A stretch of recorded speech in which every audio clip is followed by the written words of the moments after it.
Marcher dans la sanctification à laquelle Dieu nous appelle, ce n'est pas dans le but de devenir saint, non.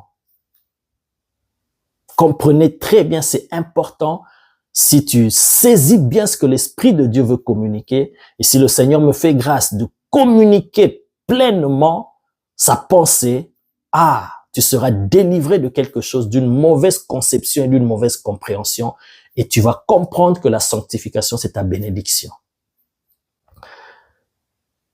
Nous ne marchons pas dans la sanctification, ou nous ne devons pas marcher dans la sanctification pour devenir saints, pour être sans péché, mais nous marchons dans la sanctification parce que nous sommes saints. C'est très, très important à comprendre. Je répète, nous ne marchons pas ou nous ne devons pas marcher dans la sanctification pour être saints, mais nous marchons dans la sanctification ou nous devons marcher dans la sanctification parce que nous sommes déjà des saints. La sanctification, sans entrer dans des termes hébreux, grecs, parce que ceci n'est pas un enseignement, c'est juste une exhortation. La sanctification, c'est le fait de mettre à part quelque chose ou une personne. C'est ce que Dieu a fait. Nous étions dans le péché, nous étions dans les ténèbres. Dieu nous a arrachés, comme l'apôtre Paul explique, du royaume des ténèbres et nous a transportés dans son royaume de lumière. Nous étions dans l'impureté, dans les saletés, dans le péché, dans la boue de ce monde. Dieu nous a retirés et nous a mis à part. Pareil à un panier où il y a des oranges. Il y a des oranges pourries, il y a des oranges qui sont encore bonnes. Pour préserver les oranges qui sont bonnes, qu'est-ce qu'on fait? On prend les oranges qui sont bonnes, on les sort de ce panier-là des oranges pourries, on les met à part. C'est ça, sanctifier. Donc, on te sort d'un certain milieu pour te mettre à part. C'est ce que Dieu a fait pour nous. Quand nous recevons Jésus-Christ dans nos vies, Dieu nous retire du monde et il nous met à part. C'est ça déjà la sanctification. Dieu nous a sanctifiés. Et en faisant cet acte souverain de sa part, il nous a déclarés justes. Il nous a déclarés saints directement. Dès l'instant où tu es né de nouveau, tu as donné ta vie à Christ. Tu as fait la rencontre avec Christ. Bien-aimé, tu es devenu saint. Tu ne deviendras pas saint, tu es déjà saint. Voilà pourquoi les apôtres, en écrivant des lettres, ils écrivaient au sein de telle église, au sein de telle église, parce que nous sommes déjà des saints. Voilà pourquoi j'ai dit, nous ne devons pas marcher dans la sanctification pour devenir des saints. Non, c'est parce que nous sommes déjà des saints que nous devons marcher dans la sanctification. Donc c'est parce que je suis déjà saint. Voilà pourquoi Dieu m'appelle maintenant, moi qui suis devenu saint, à marcher dans la sanctification. Ça veut dire, comme il a expliqué ici, à s'abstenir de toute forme de mal, de toute forme des choses mauvaises.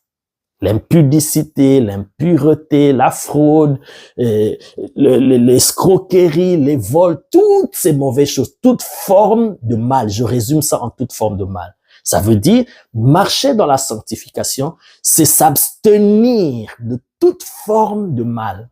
Et tu t'abstiens de cela, pas pour atteindre un niveau de sainteté, une dimension de sainteté, une nature de sainteté. Non, tu marches dans cela, tu t'abstiens de toute forme de mal parce que tu es déjà saint. Tu as la nature de Christ en toi. Tu as la vie de Christ en toi. C'est parce que tu possèdes cette vie que tu es appelé maintenant. Et tu es en mesure de marcher maintenant en s'abstenant de toute forme de mal. Parce que avant que Christ nous sanctifie, nous étions sous le pouvoir du péché. L'apôtre Paul explique ça dans Romains. Le péché avait le pouvoir sur tous les êtres humains à cause de la nature qui était entrée en nous à partir du péché d'Adam. Le péché régnait sur tous les hommes. Et Christ a condamné le péché dans la chair, comme la Bible dit. Et en nous délivrant de la puissance du péché, il nous a sanctifiés, il nous a mis à part. Désormais, le péché n'a plus de pouvoir sur celui qui est né en Christ. Il a maintenant la nature, la nouvelle vie de Christ en lui, qui lui permet maintenant de pouvoir s'abstenir du mal. Ça veut dire, il a le pouvoir maintenant de dominer le mal, de savoir se séparer du mal, savoir s'éloigner du mal. C'est ce à quoi Dieu nous appelle, bien-aimés.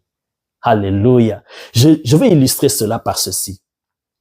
Tu sais, par exemple, tu es habillé comme moi là, par exemple, bon, il y a du blanc, il y a du mélange, mais tu es habillé en tout blanc et tu passes sur une rue, il y a la pluie, par exemple, qui est tombée, il y a des flaques d'eau par-ci, par-là, et tu vois les voitures qui passent, il y a des voitures qui passent à toute vitesse, et une flaque, et ils passent sur une flaque d'eau, pou, la saleté avec la boue, ça vient éclabousser, voilà, et ça vient salir tes vêtements. Comment tu vas te sentir? D'ailleurs, si tu es prudent, tu sais que tu es habillé en blanc, tu vas toi-même t'éloigner de ces endroits-là où il y a des flaques d'eau, tu sais que les voitures passent, sinon ça va s'éclabousser, ça va sauter sur toi, ça va salir tes vêtements. Regarde comment, quand nous sommes habillés en blanc, comment nous fuyons les saletés. On veut s'asseoir sur une chaise, on regarde d'abord est-ce que la chaise est propre, on fait ça, on regarde s'il y a la saleté, on doit d'abord essuyer parce que tu es vêtu de blanc. C'est ce qui se passe, bien-aimés.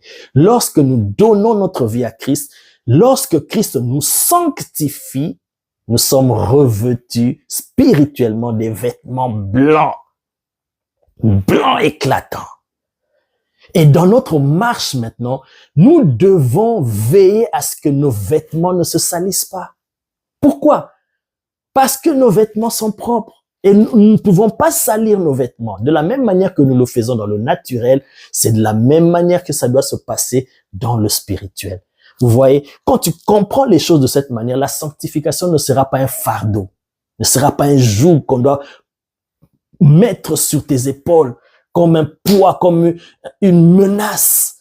Sinon, tu vas aller en enfer, sinon la colère de Dieu va s'abattre sur toi. Non, tu comprendras que c'est pour ton avantage. Tu ne peux pas salir tes vêtements parce qu'ils sont blancs. Tes vêtements, ton costume magnifique, tu ne peux pas le salir. Tu marches avec prudence parce que tu ne veux pas te salir. C'est ça, ce à quoi Dieu nous a appelés. Il nous appelle à la sanctification, non pas pour devenir saints. Nous sommes déjà des saints, mais c'est parce que nous sommes saints que nous devons marcher dans la sanctification. Nous devons nous abstenir de toute forme de saleté. Alors, bien-aimé, toi qui es né en Christ, tu es vêtu de blanc, d'un vêtement de gloire, d'un vêtement de gloire. Alors ne permets pas que cela se salisse. Marche dans la crainte de l'Éternel, se détournant du mal, s'éloignant de toute forme de saleté, d'impureté, s'abstenant, comme la Bible dit dans 1 Thessaloniciens, s'abstenant de toute forme de mal. Pourquoi? Parce que tu es vêtu de blanc. Et j'ai dit, c'est pour ton avantage, ce n'est pas pour l'avantage de Dieu.